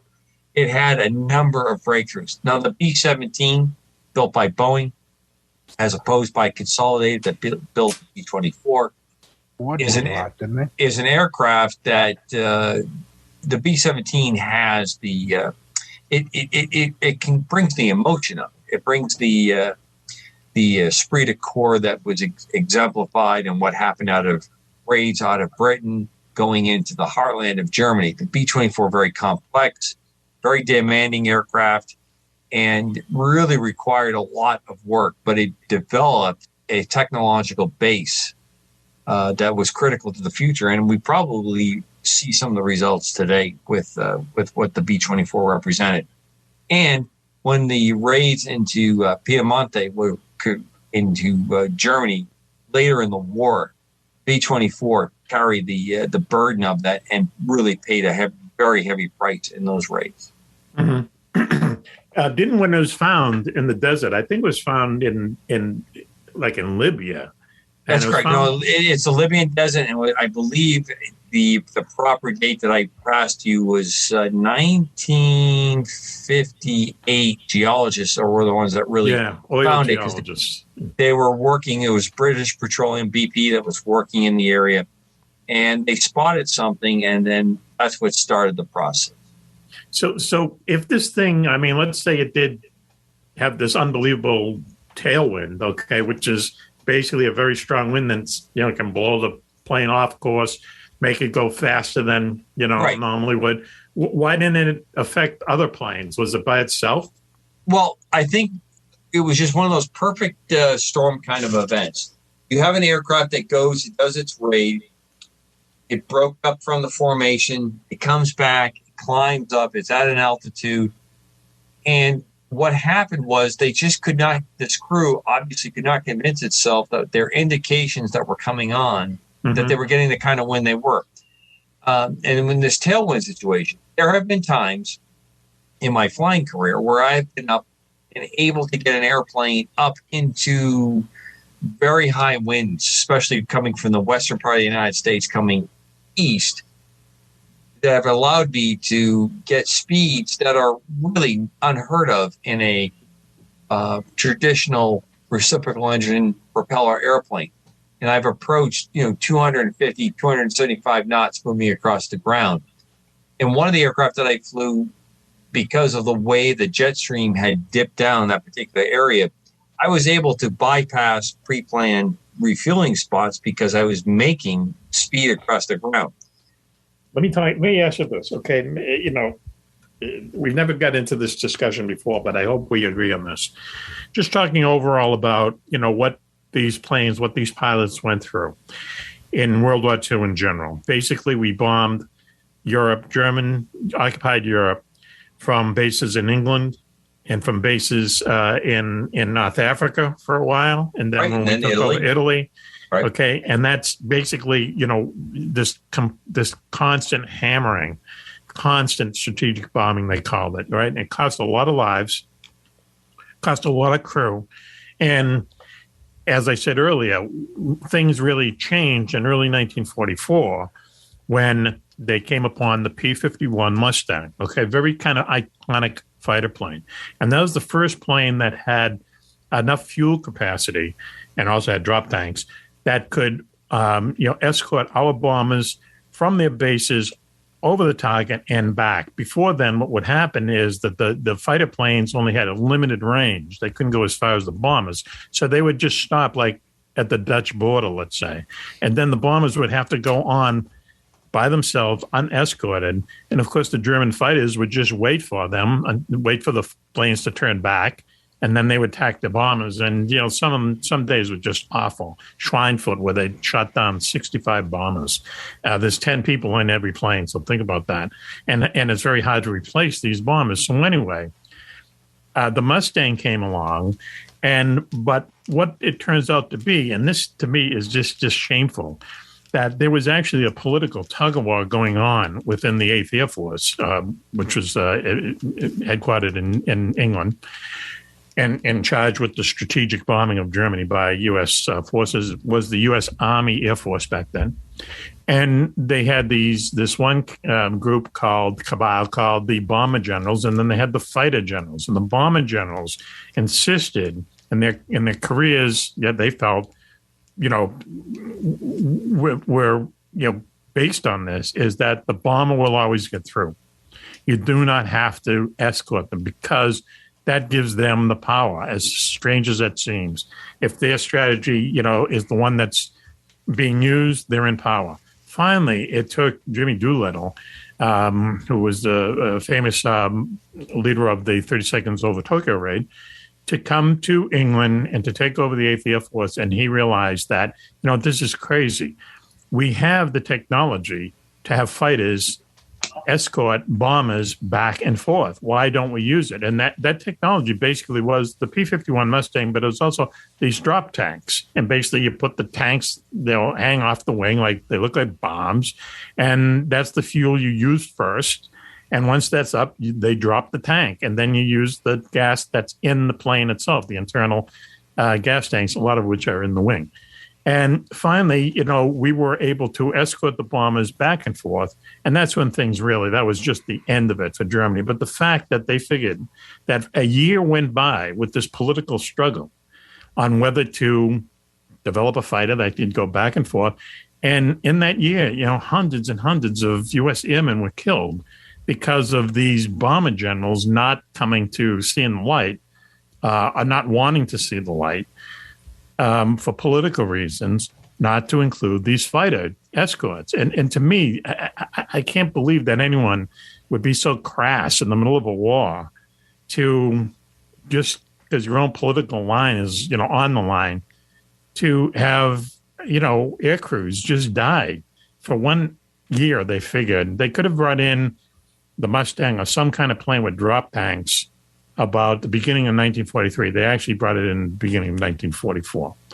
That, to me, I can't believe that stuff like that happens in war, a great military machine, but it does.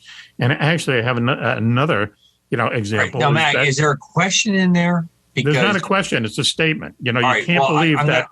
I'm gonna have to bridge your statement just a tiny bit. Go ahead. The Mustang was not available until 1944. Drop tanks.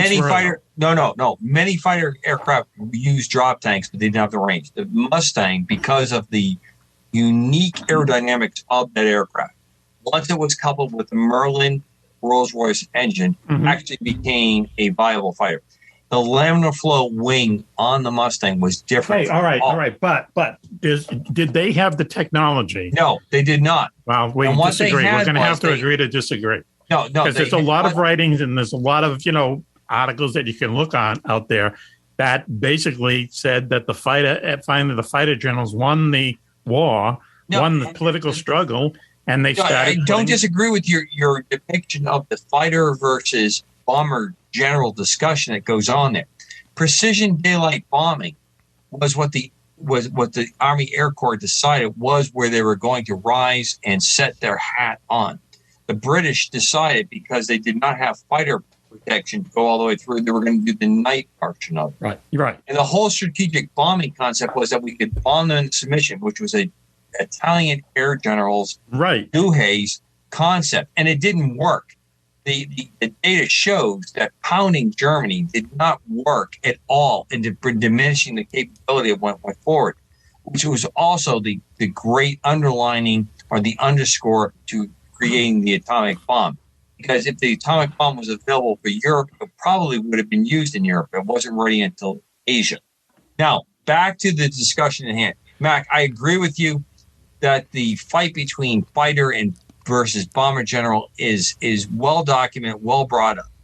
But the part that you're fighting on is not as accurate until the airplane itself got the Merlin engine, P-51 Mustang, had the couple changes that were done. Now we get into P-51C and D models, as well as the wings, the wing tanks. Let me just ask you this, okay?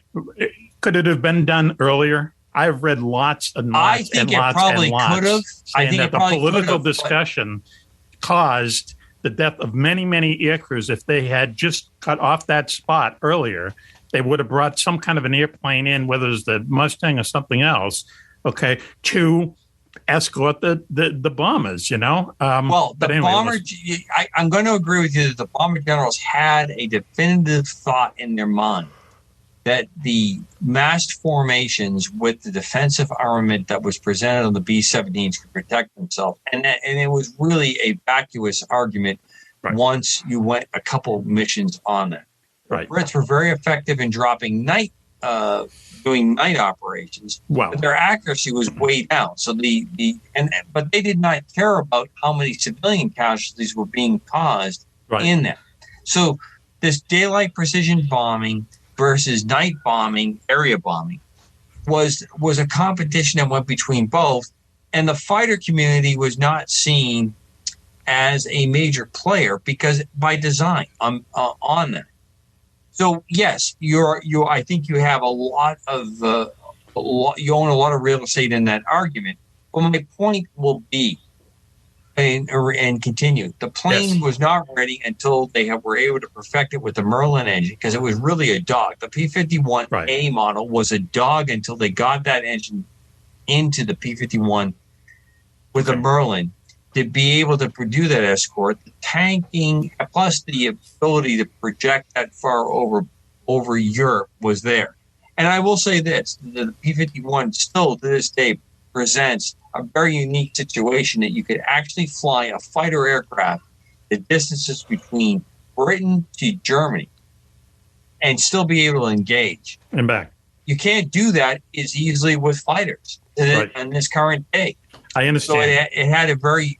But there was something to the political struggle that went on between these two groups at the top of the Air Force that cost American lives. This goes on at every. I realize that, but that doesn't make it any better. I completely agree with you. And the same thing happened. Not to interrupt you, but the same thing happened in the Navy in the Pacific during World War II, where they had torpedoes that just did not work. They just did not work, and there was this group of admirals who just defied any kind of change in the warhead, and it turned out that the firing pin was like too weak. The absolute fusing on it was not accurate. It was not strong. Hit our own ships. Yeah, and it took the hit and lots of misses and so on. Okay, once again, that once you fire the torpedo, you're giving yourself away. So that led to a lot of sinkings of U.S. subs until finally someone, and this is a true story, someone took an old Japanese Zero propeller, and they found out that it was made of this aluminum, but it was straight, and who knows, straight and whatever. Some machine shop in Pearl Harbor made a firing pin made from this Japanese aluminum propeller, put it in the warhead, and now suddenly they worked. But still, they wouldn't change it. And it took for one of the admirals who was against changing the torpedo warhead to be killed in an airplane crash. Someone took over his job, saw the light, and all of a sudden, boom, we're sinking everything in the Pacific. So what bothers me a lot is that there are these political games that are going on in the middle of wars. I'm sure it happens all the time. But it happens all the time. Doesn't make it right. It happens to every current conflict we're involved in. And it's easy for these guys, running a desk, flying a desk, they're not the ones that are on the front line, Absolutely. And that just bothers me anyway. So Can I say something quick? Yes, please. Mac, you look at today, we're still doing the same thing. Yeah, right. It happens in everywhere. I know, but that's what I'm saying is we should be smarter than that. We should be smarter than that. We give the military the tools to do the job. And just because it happened before, it's not right. It's not right. Okay, no, we should have people at the top there really thinking about these things. But anyway, why don't we take a break and calm down and regroup? Okay, you're listening to Mack Maloney's All right, so we're at a milk and cookie segment for those at home that are following along. Right, we're looking forward to a popcorn and pizza segment. Coming right up, this is Mack Maloney, Military X-Files on the Distant Thunder Radio Network. We'll be right back after this. UFOs are found in Renaissance art, on ancient coins, and etched on cave walls. They are even reported in the Bible. But more surprising is when UFOs are seen the most, in times of war. Through centuries, thousands of UFO sightings have been made by high-ranking officials, military pilots, and ordinary soldiers. Often, these fantastic appearances occur at the height of great battles. From World War I to D-Day, to Korea, Vietnam, and beyond, military investigators are baffled.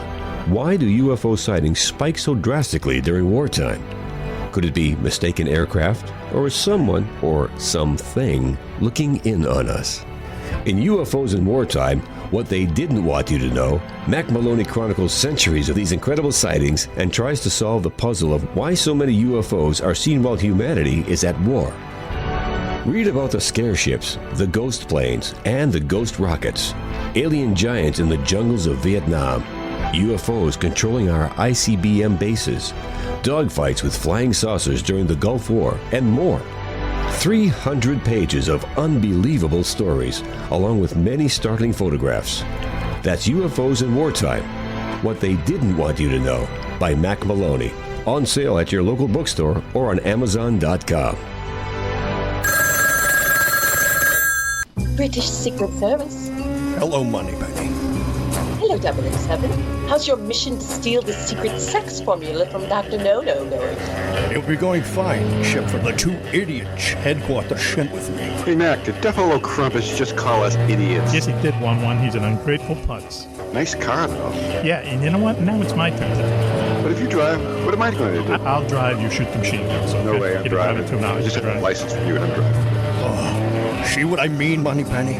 But James, we have to get the stolen formula from Dr. No-No before the big 2-for-1 sale. I'm on it, Moneypenny, but I've got to rid myself of these two mush mouths first. I still have the red button, don't I? James, not the red button. Cobra, save us! Hello, gentlemen. And you, Mr. Bond. Oh my God. Is that Commander Cobra? Jumping from a helicopter through the sunroof of my Aston Martin? Well played, Cobra. But what are you doing here? Besides rescuing my two friends, James, I'm here to tell you that you don't have to steal the cardio sex formula from Dr. No-No. All you have to do is go online and order it yourself. And then you'll have plenty of the new energy drink that can give you the extra endurance you need to get through. Please, Cobra, tell us why it's called sex It's called SCX, for Strength Energy Accelerator, and it's easy to use. Just mix a scoop of water, shake it, not stir it. 30 minutes before you start your workout, and you'll find you can last longer and feel all around better about finishing your regime. Oh my. And the mix comes in many different flavors. My favorite is passion fruit. Mine too. Why, you little trollop. Hey, Mac, look at all these buttons. I wonder what they do. I don't know. Push one and find out. Not the big red one. No! Geez, I hope he's wearing his rocket belt. Guess not. That's SCX, Workout Dietary Supplement, available only through Cardillo USA. Visit cardillousa.com for more details about our big 2-for-1 sale. That's CARDILLO USA.com, and get some sex today.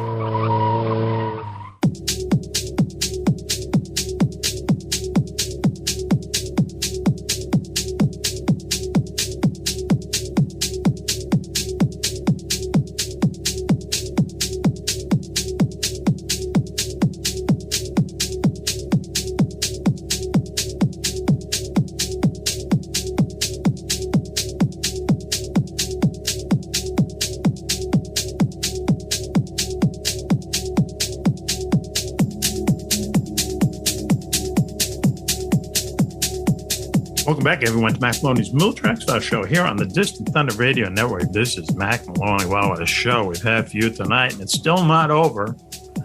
We're waiting for no switch tonight, so we're not going to see the train wreck telling us when we're coming close to the end, but we'll take a good guess at it, okay? With us tonight, girls, the very famous JJ's here. Yes, sir. Hello, girls. Also, hello, Mac. Equally famous Coco is here. Back, it's always a pleasure to be on the wing and look for the ejection seat to give you the proper train wreck seat. Okay, all right, good. Also, as I say, no switchy tonight, but our good friend Jocko Johnson is here, NYPD. Bro. Mac, how are you, buddy? Happy to be here. Good. And also, our good friend, our favorite good witch, Raven, is with us. Raven. Hello, my friend. Hello, Raven. Thank you for having me. Hi, JJ. Happy to have you. Yes, he's crackly tonight for some reason. It must be his outfit, his Greek fisherman outfit. So listen, you know what's happening is we're getting lots and lots of downloads, okay? More downloads per week than we ever have. And I think what's happening is people are going back into the archives, which is great. They're listening to some of the older shows from maybe a couple of years ago. But we got a couple of requests where they caught part of Raven, either your first or second show with us, which was earlier this year, where you told the story about what happened to you and your sister when you were kids. First time you ever played Ouija, right? Now you had some kind of a scary incident, right? Am I right? Or did I dream that? No, you're right. Yeah. Okay. All right. So, just for the benefit of everyone out there, can you retell the story? What happened? You were living in an old house. Remember that part? Correct. We were living in a really old farmhouse. Barn was on the property, a stone's throw away from the house. And we were in one of the bedrooms. It was upstairs. It was like just a classic farmhouse, And my sister and I were asking it, when are we going to get married? Who are we going to get married to? And I think one of us was stupid enough to ask, like, when are we going to die? And then one of us asked, is something along the lines of who died in this house or how many people died in this house? Just basically wanting to know, like, is our house haunted type of thing. And it just the planchette went to the number 3. And we were just like, whatever, like, that's a stupid answer. So we continued playing, and we're done with it. Didn't close it out. Oh, bad move there. Now you're supposed to close it out. Is that the angle? You're supposed to close it out. Very important. Very important. Close the portal. You're supposed to close it. So we left that door wide open and just put it away, went to bed like nothing happened, whatever. So the next day, it was winter. So it had to be either a Christmas gift or it was my birthday gift, because my birthday's in winter. So there was snow on the ground. And I remember waking up and my mother was like losing it because she thought that somebody was trying to vandalize our property and, you know, doing mom things. And so we were like, well, what's going on? And there was a headstone that was leaning up against like the barn that was right by our house. Again, like on the property. And it was just leaning up against there. No footprints leading to or from it. A gravestone. A gravestone. Yep, like a tombstone, like the slab of rock. Yep, tombstone. But like an old one. So like not like those bougie ones that are out now, where they can make like a heart and they're like 7 inches thick. Like it's like a really thin one, right? Okay. So we were like, she wanted to like call the police, and we're just like, can we just like not make a big deal out of this? Can we just, obviously we know where it came from, because the town we were living in was so tiny that the cemetery was right down the road. So we're like, can we just return it? We'll just leave it on the church steps, whatever. They'll figure out what to do with it. And we'll just come home, wipe our hands clean of this, because she didn't know that we were playing with this. With the Ouija board? Okay. Yeah. I'm pretty sure she bought it for us. On her property at this point. Yeah. And I'm pretty sure she bought it for us. But at the same time, I don't think she expected that we were going to play it like in our house. Okay. So I'm not sure Just how like that works my out. folks, they brought me a Ouija board for Christmas one year. So go figure that. Right. Yeah. So like, what do you think you're going to do with it? So yeah, really. Okay, so we talked her into it, right? We're like, we're just going to take this back, pretend like this didn't happen. We're good, right? So we get to the cemetery. And I mean, this looked like somebody like ripped this out of the ground with like, it couldn't have even been machinery. It was just so bizarre. And again, it's winter, there's snow on the ground, and there was no footsteps around this plot. Okay. So we just left it there, went home, threw the board away. We were done with it. And we never closed it out. And I think that this just kind of snowballed the entire, we call that our in the lives. business an amplification of the incident. Yes. Okay. So did you ever figure out what happened? So it was like months, maybe a year later. And I don't even know how this ever came about, but somebody that like my mother was friends with was over, and we were talking about something, and it was just brought up that, there had been a death in our house. And we were just like, oh, okay. Like, who died? And they said that it was a set of triplets, and that they died in like 1908 or 1912, so before there was like really medicine or whatever. Probably tuberculosis. That was very common. Here's some cocaine, like do this cocaine and you'll be fine. And you got ghosts. Whoa. What HMO do you have?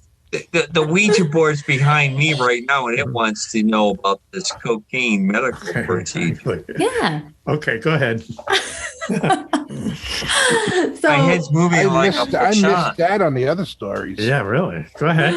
So, but our friend was like, yeah, like this, set of triplets died here, and it was, 100 years ago, and they died in the upstairs room of it was like probably tuberculosis, something that is treatable now, basically.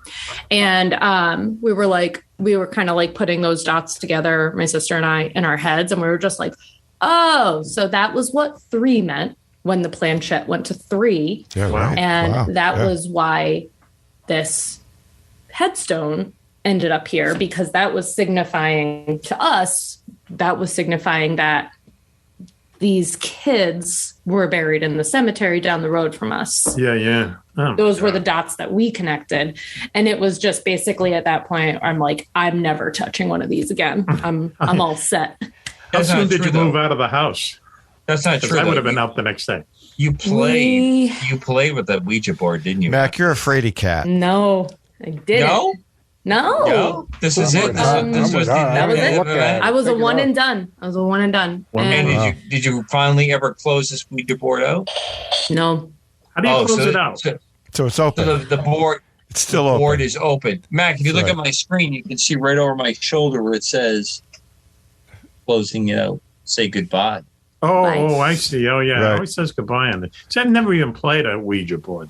You know, no one saw fit to give me one for Christmas when I was a kid. Probably good. Probably a good idea. Me too, Mac. I'm with you, man. We were Catholics. We didn't get into that stuff. Here's the funny thing about this is that we just happen to know Phil Baines, who runs the company that makes Ouija boards, okay? And I think that they're made, mass-produced, like in South Korea or something like that. So, how does something that costs about $10, why would that be a portal to some other dimension? Mac, if you put a focus on anything, and I believe that your spiritual energy can put a focus on anything. It's the same thing when you talk about people that do meditations and other incantations, is what it allows these things to happen. These boards, like tarot cards, have a certain connection to the next dimension, and that's what causes this to happen. We think because we're very sophisticated, to use a word that's common in the parlance today, that we're over this. We're not. No, we're not. And you connect to this, and you're messing around, you're mucking around in areas that you should not be mucking around in without training. It just seems but it just seems that you'd pay more than $8 for a portal to the next world. You know what I mean? Well, to be fair, I'm pretty sure Ouija boards are like $14.99. Oh, okay. Because all right. I used to work at a toy store, and they were not $8. It's Ouija. Now it's in double digits. I can understand. Right. I can get it. Wow. Well, there's an interesting story. So, I would have been creeped out being in the house. Frankly, I would have just let's move. There's a cool Ouija board episode or segment of an episode on Downton Abbey. You have to watch for it. Oh my God! There you go. Only you did. I've mentioned that before. We're approaching the end of the show because the Donington Abbey YouTube it, you don't have Switch here to back them up either. No, it's 4 against 1. Drum roll, man. Switchy for the right. It's very well done. Reconfirm it. Wow. Okay. So listen, JJ, is that your way of telling us that the train is entering the station? I think so. Yeah, I think we should. Part of the story didn't come up yet. I think it's good to leave the show with a kind of a spooky note to it. Okay. So in other words, that's code for time for the plugs. Yes. Let's do the plugs. Sometimes we don't get to all of them. Let's get to all of them if we can. So, but listen, 2 things. First of all, Homes for Our Troops. Homes for Our Troops is a military charity that builds homes for wounded warriors, veterans from Iraq and Afghani war, troops that came home possibly missing a limb or whatever, and they build these houses for them to make it a little bit easier for them to get around. They have like low counters in the kitchen. They have stairs that are a little more easy for them to get up and down, ramps, things like that. They build the houses, and then they give them the keys, no mortgage. They get it for free. They deserve it. Homes for Our Troops. Google them and hopefully throw them a couple bucks, more than a few bucks. But 88 cents on the dollar gets spent towards the charity, and that's very high in the charity biz these days. Homes for Our Troops. Please Google them and hopefully help them out. Also, we talked about Ross Sharp and his mad Englishman friends putting back together a warplane from World War II, the Mosquito fighter bomber. Very, very famous airplane of World War II. Was made of plywood, had 2 Rolls-Royce engines on it. It was the fastest thing in World War II for 2 years at least. Sometimes they didn't put guns on them because the plane could outrun the bullets. A plane is so fast it could outrun some of the bullets. Okay. Yep. The People's Mosquito Project. Google them and see what they're up to. They're going to be airworthy very soon. It looks like they're coming close to their prize, and JJ has. They're going to take civilians up for rides in this. He's volunteered to be the first civilian to be brought up in the new reconditioned, rebuilt plane without a parachute. I don't know if I've been officially accepted. Who part of the program would love to see JJ as a wing store on the mosquito. I personally think that would be the greatest thing to look out over my left shoulder as I'm piloting the mosquito to see Wink JJ in the on the one of the rails, one of the wing stores of the mosquito. Sorry, it's going to be amazing. It's going to be awesome. Yeah, I'm going to have that flight there, I'm going to have a special scarf made by Mrs. JJ. Mrs. JJ. Wow, we can't wait. Bring a GoPro with you, okay? No matter what happens, we'll have video. Hey, just put it right in your mouth. Put your GoPro in your mouth. The ground coming up to him. It'll be entitled "On a Wing and a Prayer." Mack Maloney. Well, anyway. Hey, listen, let's thank everyone tonight. Let's start with Agent X. Agent X was with us earlier.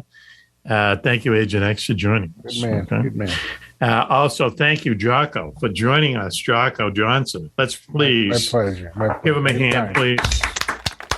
Anytime, my pleasure. Sweeten that up. Also, thank you, Coco. Thank you, Coco, for joining us. And when I say thank you, I'm speaking for all the MILF skills and Gigi gifts around the world. Coco, and I appreciate the entire ensemble that you bring there, Mac. And I also like to note that recently I shared with you a small factoid that it looks like the creator of the Twilight Zone, Rod Sterling, actually volunteered and did work test parachutes as well as ejection seats. Did he really? Yeah. Career while he was writing. I'm amazed. And this has a connection to Raven because Raven lives in a part of New York where he's from. And I'm the more I delve into Rod Sterling, the more I am amazed by the man's creation. Paratrooper. Yeah. He was an interesting guy. He fought those networks. He doesn't have a museum here. Doesn't have a museum. I can't believe absolute crap. Yeah. I can't believe that. He's a very famous guy, especially not just science fiction wise, but in the early days of television. He and his brother, amazing men. Thank you, everyone out there, for joining us. We really appreciate it. We appreciate everyone listening to us on the internet stations and also Armed Forces Radio. And thank you for downloading us. We're everywhere. Okay, go to Podbean, but most people listen to us on Apple Podcasts. All you have to say is, Alexa, play Mack Maloney's Military X-Files on Apple Podcasts, and suddenly we are there. So thank you for everyone. Mac, before you go, I would like you to say for our listeners to query you about Operation Skyfire. That's all I'm going to say. Operation Skyfire. And Skyfire. For the dedicated readers of Mack Maloney's Military X-Files and his work, Skyfire was the name of a very specific building structure that Mac had created in one of his vignettes and opuses. I'll have to go back and read that book. Yeah, okay. Yes, you do. You need more than one. It shows up. You don't remember. Sounds good. Thank you very much for that. We appreciate it. We appreciate everyone out there listening to us. And this is Mac for the entire gang. Until you hear us next time, please be safe, be happy, and bye-bye.